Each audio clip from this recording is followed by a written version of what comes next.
Sir నమస్తే అండి. నమస్కారం సార్. ఏంటి ఈ స్కూల్‌కి మేము ఇప్పుడు వచ్చినటువంటి కొత్తగా బ్రిడ్జ్ చేశారు. ఇప్పుడు ఈ స్కూల్‌కి చూస్తే అన్నీ కూడా ఈ వాతావరణం ఎలా ఎలా అనిపిస్తుంది? ఈ స్కూల్ బ్రిడ్జ్ కోసం ఎవరేశారండి ఇది? సార్ నమస్కారం సార్. నా పేరు సీతారామరాజు. నేను ఈ పాఠశాల ప్రధానోపాధ్యాయుడిని.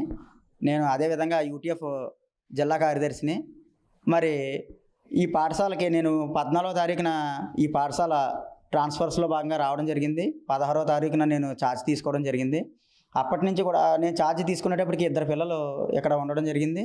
మరి ఏదైతే ఇద్దరు పిల్లలు ఉన్నారో ఈ పిల్లలు కానీ యాక్చువల్గా నేను సూరంపేట ఊళ్ళోకి వెళ్ళి పిల్లల గురించి నేను జాయినింగ్కి తిరిగినప్పుడు వాళ్ళందరూ కూడా ఒక్కటే మాట చెప్పారు. ఏంటంటే ఆ స్కూల్కి రహదారి సరిగా లేదు.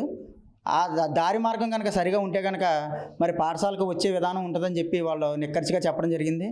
నేను దాన్ని ఒక ఛాలెంజ్గా తీసుకుని, అంటే ఇక్కడ ఆల్రెడీ పవన్ కళ్యాణ్ గారు చాలా పెద్ద బ్రిడ్జినే నిర్మించారు. అది ఆ బ్రిడ్జ్ లేకపోతే చాలా ఇబ్బంది అవుద్ది. కానీ ఊరికి సంబంధించి ఆ పెద్ద బ్రిడ్జిని నిర్మించారు.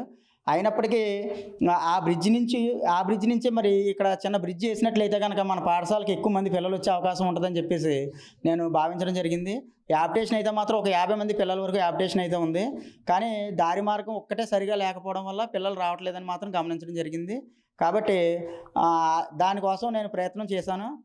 ఏంటంటే పిల్లలు తక్కువగా ఉండడం వల్ల నాడు నేడులో కూడా ఇది సెలెక్ట్ కాబడలేదు. ఇద్దరు పిల్లలు గతంలో 4 పిల్లలు ఉండేవారు. ఇద్దరు పిల్లలు వేరే ఫిఫ్త్ కంప్లీట్ అయిపోయిన తర్వాత వెళ్ళిపోవడం జరిగింది. ఆ విధంగా వెళ్ళిపోవడంతో ఇద్దరు పిల్లలే మిగిలారు.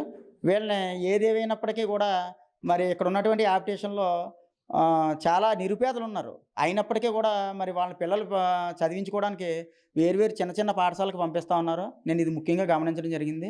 మరి ఈ దారి వేస్తే కనుక మీరు పిల్లల్ని జాయిన్ చేస్తారంటే వాళ్ళందరూ కూడా ఏకకంఠంతో ఈ పాఠశాలకి నేను మాకు దారి మార్గం కరెక్ట్గా ఉంటే కనుక పాఠశాలకు పంపిస్తామని చెప్పి వాళ్ళందరూ కూడా హామీ ఇవ్వడం జరిగింది. దానిలో భాగంగానే మరి ఇంకా లేట్ అయిపోతుంది అనేటువంటి ఉద్దేశంతో నేను సొంత నిధులతో మరి ఈ ఏర్పాటు చేయడం జరిగింది సార్.